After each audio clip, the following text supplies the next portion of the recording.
This is next part on life processes chapter. Previously जितने parts हम complete कर चुके हैं उन सभी वीडियोस का लिंक आपको डिस्क्रिप्शन बॉक्स में मिल जाएगा। प्रीवियस वीडियो में हमने एसेसरी ग्लैंड्स के बारे में पढ़ा था। इस वीडियो में हम पढ़ेंगे न्यूट्रिशन इन ह्यूमन बींग्स कि ह्यूमन बींग्स को अपना न्यूट्रिशन कैसे मिलता है। तो कुछ सीरीज ऑफ स्टेप्स हैं जिनको हम डिस्कस करेंगे इस वीडियो में। Nutrition is a collective term which covers many complex chemical and physical processes such as ingestion, digestion and absorption. हमें न्यूट्रिशन इवेंचुअली कैसे मिलता है, कुछ केमिकल प्रोसेसेस इन्वॉल्व होते हैं और कुछ फिजिकल प्रोसेसेस इन्वॉल्व होते हैं, उन्हीं के बारे में हमें इस पार्ट में पढ़ना है। Then these processes provide nutrients to grow, reproduce and maintain our good health. ये सभी हम जानते हैं कि फूड का इंटेक हम करते हैं जिससे हमें न्यूट्रिशन मिलता है, जो कि हमारी ग्रोथ को प्रमोट करता है, डेवलपमेंट को प्रमोट करता है और हमें रिप्रोड्यूस करने में मदद करता है और अल्टीमेटली हमारी हेल्थ और वेल्थ को इंप्रूव करता है। Then nutrients are the chemical substances that are found in our food. जो भी फूड आइटम का इंटेक हम कर रहे हैं उन फूड कॉम्पोनेंट में कुछ ऐसे केमिकल सब्सटेंसेस होते हैं जिनको हम न्यूट्रिएंट्स कहते हैं और यही न्यूट्रिएंट्स हमें न्यूट्रिशन प्रोवाइड करते हैं। ये आपको ध्यान रखना है। Nutrition are those chemical substances those are found in our food या फिर हमारी मील में वो पाए जाते हैं।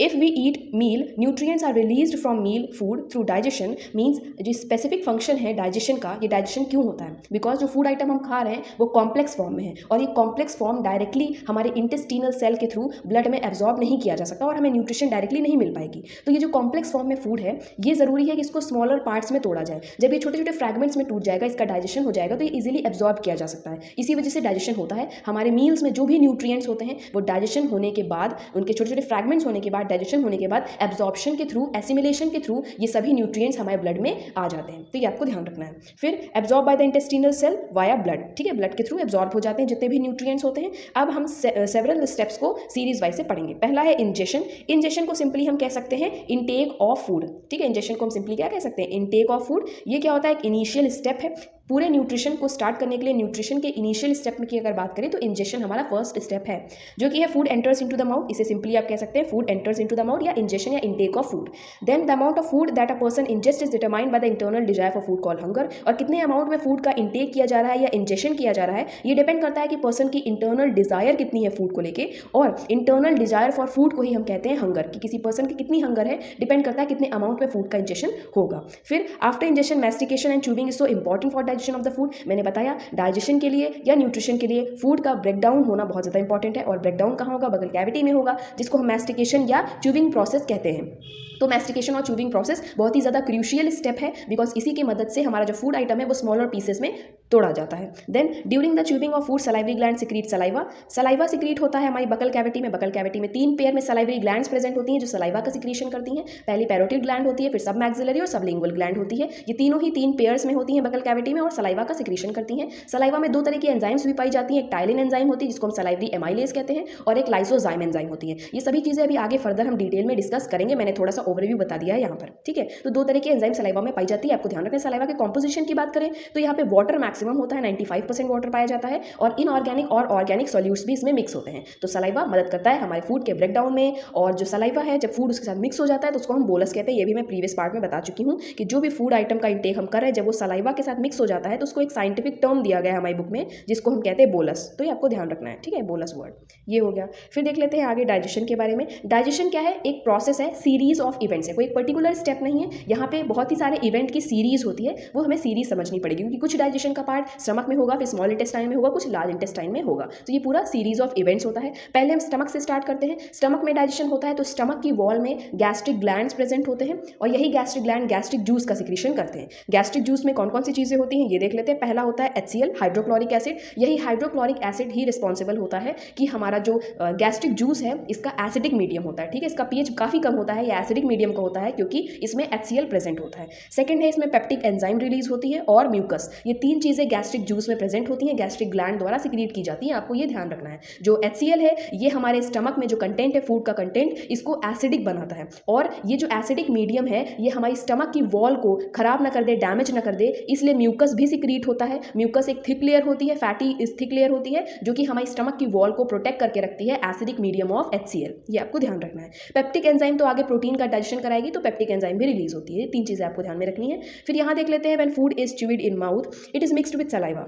सलाइवा के साथ मिक्स हो जाता है। सलाइवा में मैंने बताया था एक एंजाइम होती है जिसको हम टाइलिन कहते हैं, सलाइवरी एमाइलेज एंजाइम है ये, और यही एंजाइम कार्बोहाइड्रेट के डाइजेशन को इनिशिएट कर देती है हमारे माउथ में, ठीक है। सभी जो फूड कंपोनेंट्स होते हैं, कार्बोहाइड्रेट है, फैट है, प्रोटीन है, लिपिड्स है, तो ये सभी का डाइजेशन आगे फर्दर होता है। लेकिन माउथ में किसका डाइजेशन स्टार्ट हो जाता है, तो हमें ध्यान रखना है कार्बोहाइड्रेट का डाइजेशन माउथ में ही स्टार्ट हो जाता है। 30 to 40% डाइजेशन जो कार्बोहाइड्रेट का है वो माउथ में अकम्प्लिश्ड होता है, बाकी रेस्ट ऑफ आगे स्मॉल इंटेस्टाइन में या स्टमक में पूरा होता है। तो ये आपको ध्यान रखना है। जो भी हम कार्बोहाइड्रेट खा रहे हैं वो पॉलीसेकेराइड फॉर्म में होगा। पॉलीसेकेराइड समझ सकते हैं आप, पॉलीमर टाइप में होगा, जिसकी सिंगल यूनिट होती है मोनोसेकेराइड। मोनोसेकेराइड एक सिंगल यूनिट होगी। जब बहुत सारे मोनोसेकेराइड एक साथ जुड़ जाते हैं तो पूरे स्ट्रक्चर को हम कहते हैं पॉलीसेकेराइड। तो जो भी हम कार्बोहाइड्रेट खा रहे हैं वो पॉलीसेकेराइड फॉर्म में होता है। तो माल्टोज एक एंजाइम है, वो तोड़ती है इसको, टाइलिन एंजाइम भी तोड़ती है, और डाइसेकेराइड फॉर्म में यानी सिंपलर फॉर्म में तोड़ती है। अभी डाइसेकेराइड से डायरेक्टली इसके मोनोसेकेराइड में इसने नहीं तोड़ा है, क्योंकि मैंने बताया 30 से 40% ही यहाँ पे डाइजेशन होगा, रेस्ट ऑफ आगे फर्दर होगा। तो यहाँ पे क्या होगा, डाइसेकेराइड में ही तोड़े जाएंगे, और डाइसेकेराइड से फाइनली मोनोसेकेराइड में जब तोड़े जाएंगे तब हम कह सकते हैं कार्बोहाइड्रेट का डाइजेशन कंप्लीट हो गया है। तो ये जो डाइसेकेराइड से मोनोसेकेराइड में जो तोड़ने वाला प्रोसीजर है ये आगे इंटेस्टाइन में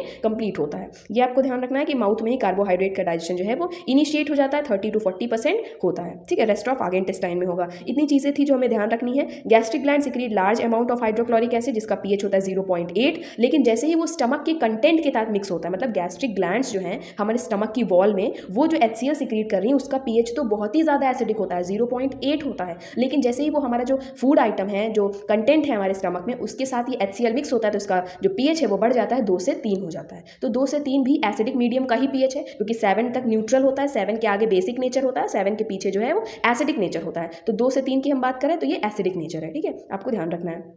फिर एसिडिक नेचर जो है ये हमारे HCl के द्वारा जो प्रोवाइड किया जा रहा है ये बहुत ही ज़्यादा इंपॉर्टेंट भी होता है, क्योंकि बहुत सारी एंजाइम्स को ये एक्टिवेट करता है। जो भी एंजाइम हमारा डाइजेशन करवाने वाली है प्रोटीन का, बाकी कार्बोहाइड्रेट का, वो एंजाइम्स एक्टिवेट कैसे होंगी, वो एक्टिवेट एसिडिक मीडियम की वजह से ही होती हैं। तो ये भी आपको ध्यान रखना है। तो इतनी चीज़ें हम डिस्कस कर चुके हैं। ये थोड़ा सा ब्लर था, ये आप अपनी बुक से देख लेंगे। Small amount of fat, fat का भी थोड़े अमाउंट में डाइजेशन जो है वो स्टमक में होता है। लाइपेज एंजाइम आपको ध्यान रखनी है, यही लाइपेज एंजाइम फैट का डाइजेशन करवाती है। ट्राइग्लिसराइड को आगे डाइग्लिसराइड में और मोनोग्लिसराइड में तोड़ने का काम लाइपेज एंजाइम करती है, ठीक है। Lingual glands in the mouth होता है, वहां पर भी ये सिक्रीट की जाती है लाइपेज एंजाइम, ठीक है। तो पूरा अकम्प्लिश्ड इंटेस्टाइन में ही होता है, इंटेस्टाइन में पूरी तरह से फैट का डाइजेशन होता है। फिर देख लेते हैं एब्जॉर्प्शन क्या होता है। नॉर्मली जितना भी कार्बोहाइड्रेट फूड में होता है एब्जॉर्ब्ड होता है वो मोनोसेकेराइड फॉर्म में ही। मैंने बताया था कि माउथ में जो पॉलीसेकेराइड से वो डाइसेकेराइड में तोड़ा गया, लेकिन मोनोसेकेराइड में नहीं तोड़ा गया, क्योंकि जो बचा हुआ डाइजेशन है वो तो इंटेस्टाइन में होगा ना, तो डाइसेकेराइड से मोनोसेकेराइड में तोड़ा जाएगा, तब फाइनली उसका कार्बोहाइड्रेट का एब्जॉर्प्शन होगा।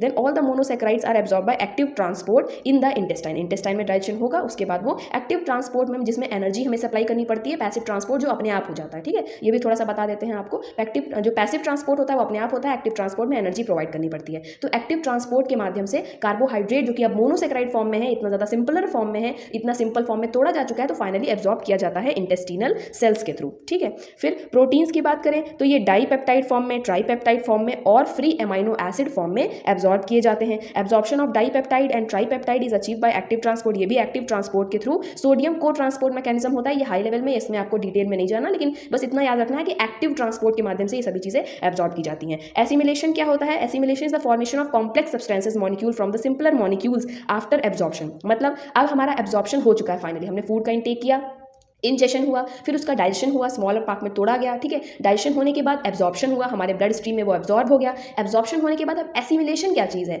एसिमिलेशन क्या होता है, जो भी सिंपलर मॉलिक्यूल्स में हमने फूड आइटम को तोड़ा था अब वो वापस से कॉम्प्लेक्स फॉर्म में आएगा। तो ये आपको बहुत ज़्यादा ऑकवर्ड लगेगा, क्योंकि पहले कॉम्प्लेक्स में था, हमने इसको सिंपलर में तोड़ा, अब सिंपलर में तोड़ने के बाद जब एब्जॉर्प्शन हो चुका है फाइनली, तो हम फिर उसको कॉम्प्लेक्स में कन्वर्ट कर रहे हैं। बट ऐसा नहीं है, पहले जो कॉम्प्लेक्स फॉर्म में था वो काफ़ी टिपिकल कॉम्प्लेक्स फॉर्म में था, हमने उसको सिंपलर मॉलिक्यूल्स में तोड़ा ताकि सरफेस एरिया बढ़ जाए, अच्छे से एंजाइम उस पर एक्शन कर पाए और डाइजेशन हो पाए। डाइजेशन होने के बाद अब एब्जॉर्प्शन हो चुका है, एब्जॉर्प्शन होने के बाद एसिमिलेशन होता है, और एसिमिलेशन उन चीज़ों को होता है जो कि हम इकट्ठा उनको रख नहीं सकते, उनको डिपॉजिट करना पड़ता है कॉम्प्लेक्स फॉर्म में। तो क्या करते हैं हम, लिवर में आपको पता है ग्लाइकोजन स्टोर किया जाता है, जो कि ग्लूकोज का डिपॉजिट फॉर्म होता है। जो ग्लूकोज होता है वो ग्लाइकोजन फॉर्म में लिवर में स्टोर किया जाता है। जो फैट है वो फैट डिपॉजिट फॉर्म में बॉडी में स्टोर किए जाते हैं। तो ये कुछ चीज़ें हैं जो एसिमिलेशन में। और जो एमाइनो एसिड है जो कि प्रोटीन का मोनो फॉर्म होता है, प्रोटीन का एक मोनोसाइड है, मीन्स प्रोटीन का सिंपलर फॉर्म है। जैसे हमने कार्बोहाइड्रेट का सिंपलर फॉर्म पढ़ा कि मोनोसेक्राइड है और फैट का पढ़ा कि मोनोग्लिसराइड है, वैसे ही जो प्रोटीन है उसका सिंपलर फॉर्म एमाइनो एसिड है। ठीक है, ये चीज़ आपको ध्यान रखनी है। तो एमाइनो एसिड हमारी बॉडी में स्टोर नहीं किए जाते क्योंकि वो कॉन्टिन्यूसली हमारे सेल को